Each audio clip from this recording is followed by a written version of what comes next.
Hello everyone, welcome back once again. So in this video we solve next question of the exercise 4.2 of the chapter 10. Okay, तो इसके पहले video में हमने जो आपको question number 1 to 4 solve कर लिया था. ठीक है, आई होप आपको समझ में आ गया होगा. कोई डाउट हो तो आप कमेंट कर सकते हैं. ठीक है, और ये है क्वेश्चन नंबर 5. ठीक है, इसमें ये दिया हुआ है लेफ्ट हैंड साइड और हमें राइट हैंड साइड को प्रूव करना है.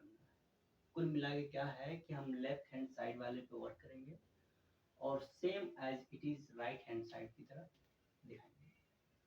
कैसे करना होगा, ये क्वेश्चन लंबा है. ठीक है, तो आप पेशेंस के साथ इसको देखिए.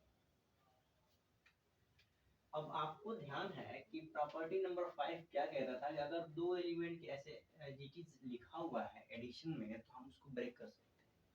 अब कोई जरूरी नहीं कि मैं ऐसे ब्रेक कराऊंगा, आप भी ऐसे करिए, आप अपने तरीके से भी कर सकते हैं. ठीक है, मोटो क्या है कि हमें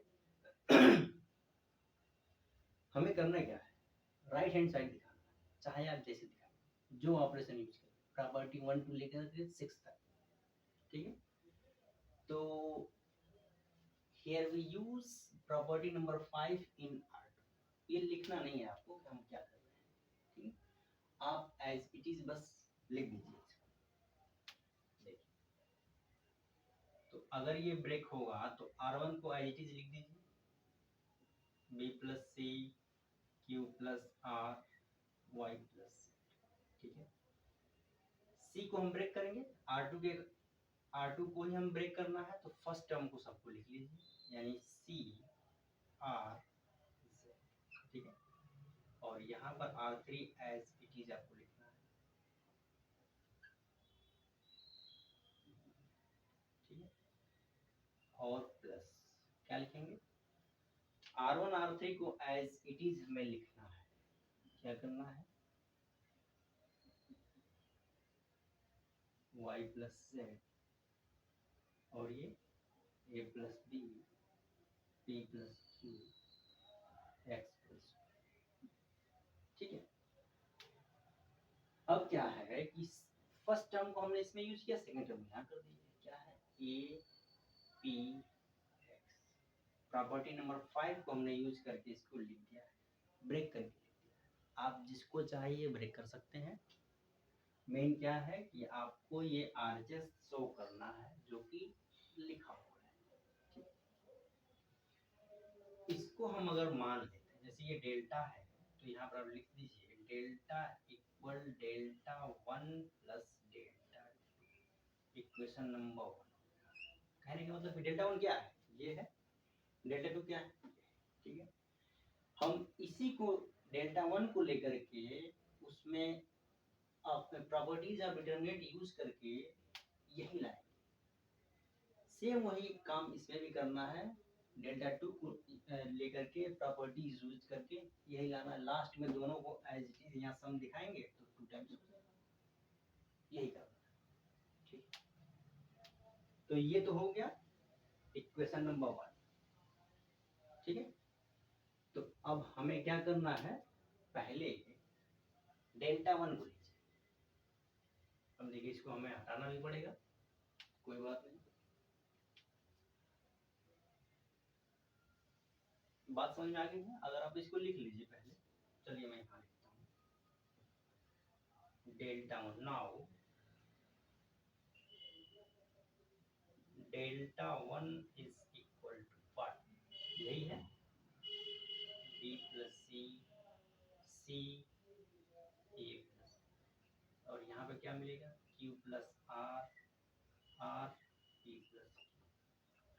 ठीक है, Y plus Z Z X plus.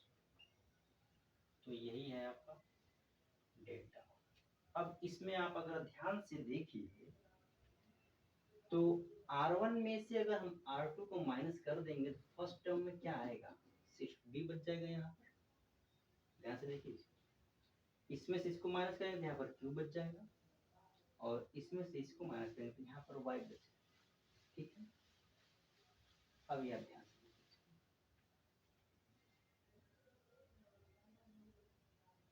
Equal,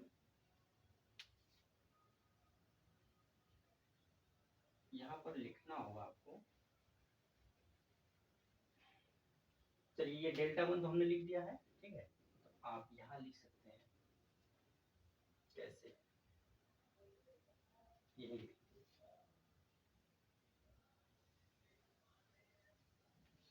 इसमें अप्लाई कर रहे हैं क्या, R1 tending to R1 minus R2, इसमें से इसको घटा के लिख रहे हैं, ठीक है। ये ऑपरेशन प्रॉपर्टी नंबर 6 के थ्रू कर रहे हैं ताकि उसके डिटरमिनेंट पे कोई इफेक्ट नहीं पड़ेगा। अब आ जाइए, तो डिटरमिनेंट की वैल्यू यहाँ आएगी क्या, यहाँ के बाद यहाँ लिखना है आपको, ध्यान रखिएगा, ठीक है।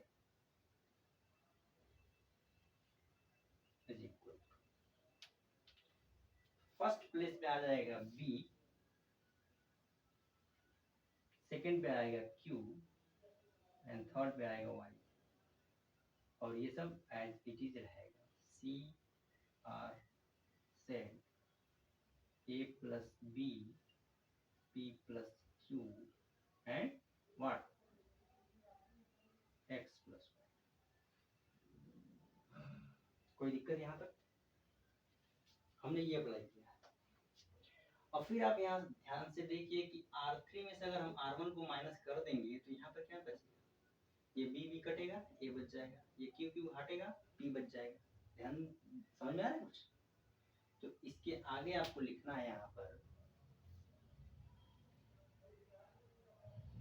इसके आगे आप लिख सकते हैं B Q Y C R Z, और यहाँ जब माइनस कर देंगे तो मिलेगा आपको A P X।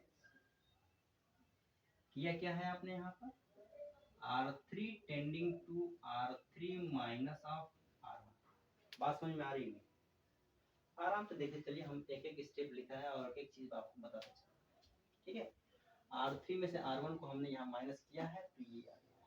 अब आप ध्यान से देखिए, APX ऊपर दिया APX, यानी जो यहाँ R3 है वहां पर R1 दिया हुआ है, सेम इसी तरीके से बनाएंगे, ठीक है।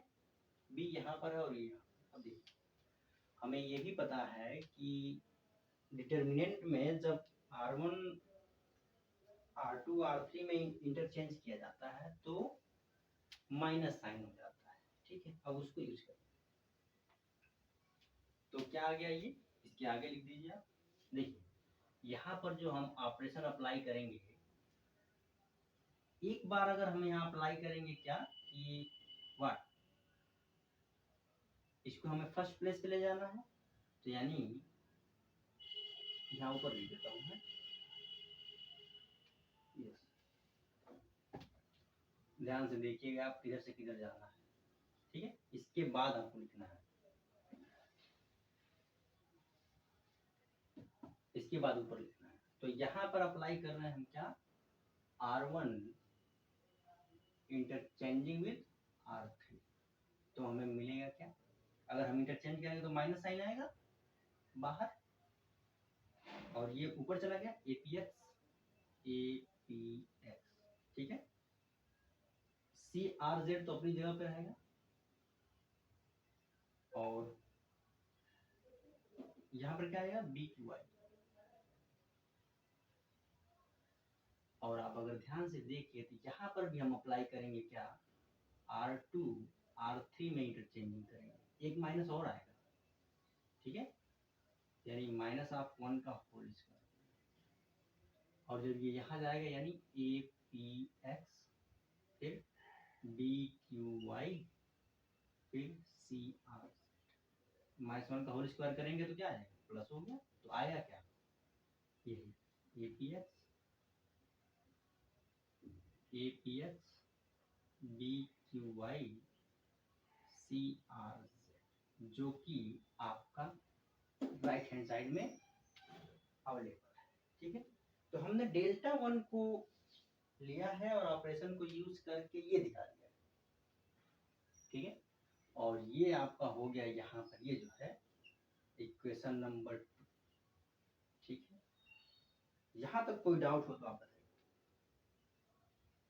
वैसे कोई डाउट नहीं होगा, अगर आप एक एक चीज लिखते चलना है कोई डाउट नहीं। इक्वेशन नंबर 2 हो गया ये। अब इसके बाद क्या करना है, डेल्टा 1 को हमने यूज किया है और ये एक टर्म में लिख दिया यहाँ पर, ठीक है। अगर डेल्टा 2 को यूज करेंगे तो भी यही आएगा। और लास्ट में here we can write adding equation number 2 and 3, then we get resultant equation। यही करना है। तो आप इसका स्क्रीनशॉट ले लीजिए, ठीक है। और हम यही सेम वर्क डेल्टा 2 के लिए करते हैं।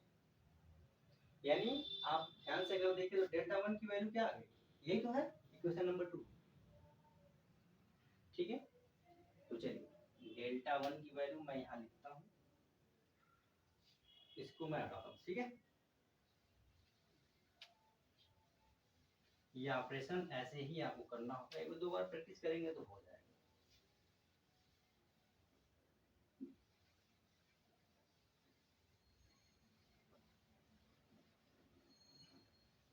चलिए यहाँ मैं लिख देता हूँ डेल्टा 1 की जो वैल्यू आ गई है क्या है, APX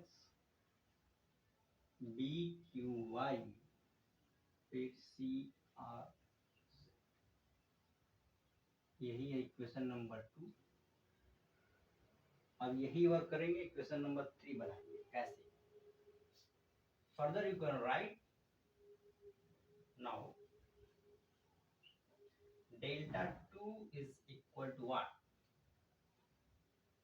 B plus C Q plus R Y plus and APX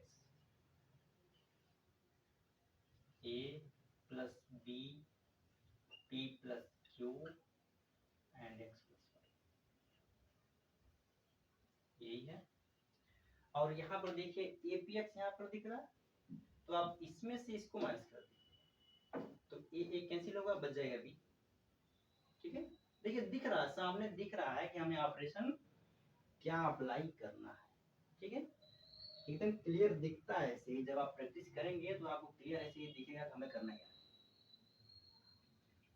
तो यहाँ पर आप लिख सकते हैं R3 tending to R3 minus of R, इसमें हमने इसको माइनस कर दिया। तो आगे क्या लिखेंगे यहाँ पर, अगली इसके आगे में करना देखिएगा।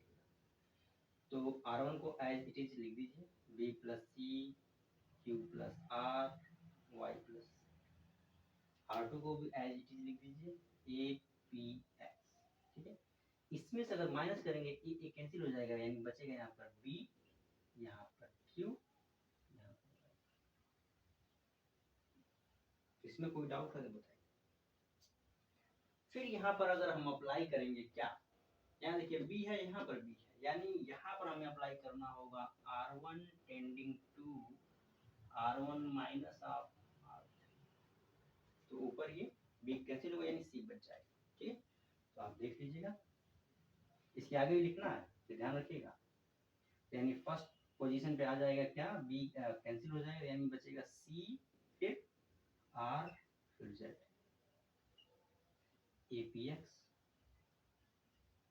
BQ, ठीक है, सिंपल है। इसके आगे क्या करना होगा आपको, अब वही, अब देखिए APX हमें ऊपर चाहिए, तो पहले क्या करिए कि R1 R2 को इंटरचेंज कर दीजिए इसके आगे, ठीक है। तो यहाँ पर हम लिखते हैं R1 इंटरचेंजिंग विद R2, तो बाहर एक माइनस आ जाएगा, ठीक है। APX CRZ, और ये हो गया BQY। अब BQY सेकंड पोजीशन पे है, फिर आप कर दिए यहाँ पर R2 इंटरचेंजिंग विद R3, एक माइनस और आएगा यानी माइनस ऑफ 1 का होल स्क्वायर, और ये क्या आ जाएगा APX फिर BQY CR, ठीक है। राइट हैंड साइड दिख गया, सेम उसी तरीके से है। अब ये स्क्वायर करेंगे तो ये क्या आ जाएगा, पॉजिटिव हो जाएगा, यही हो गया आपका इक्वेशन नंबर, ठीक है। समझ में आ रहा है, ऐसे ही ऑपरेशन आपको भी लिखना होगा। जो आप अप्लाई करेंगे वो ऑपरेशन आपको यहाँ पर मेंशन करना होगा कि हम कर क्या रहे हैं। ठीक है, अब देखिए हमने पहले ही कहा था कि ये क्वेश्चन थोड़ा लंबा होगा, कोई बात नहीं, मैं पूरा ही कराऊंगा आपको।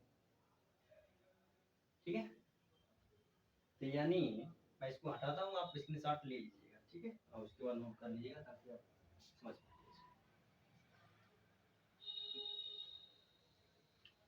यानी डेल्टा 2 की वैल्यू आ गया है आपका यही क्वेश्चन नंबर 3। ठीक है,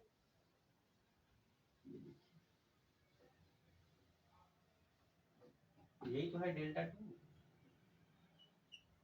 अब यहाँ पर आप लिख सकते हैं using equation 2 and 3 in 1, using equation 2 and equation 3 in equation 1 we get, तो डेल्टा इक्वल क्या आ जाएगा, सेम वही एज इट इज, 2 टाइम्स लिख दीजिए, A P X B Q Y C R Z plus A P X B Q Y, अलग अलग है ध्यान रखिएगा, मैं थोड़ा छोटे में लिख दिया हूँ, सी आर, और जब ऐड करेंगे तो ये 2 टाइम्स हो जाएगा। ठीक है, क्योंकि सेम है, तो A P X B Q Y and C R, और यही है आपका right hand side, hence proof.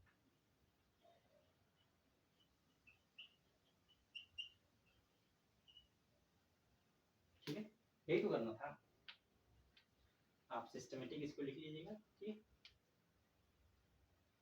अब देखिए इतना हमने किया है, क्यों, एक एक स्टेप हमने लिख के दिखाया ताकि आपको क्लियर हो।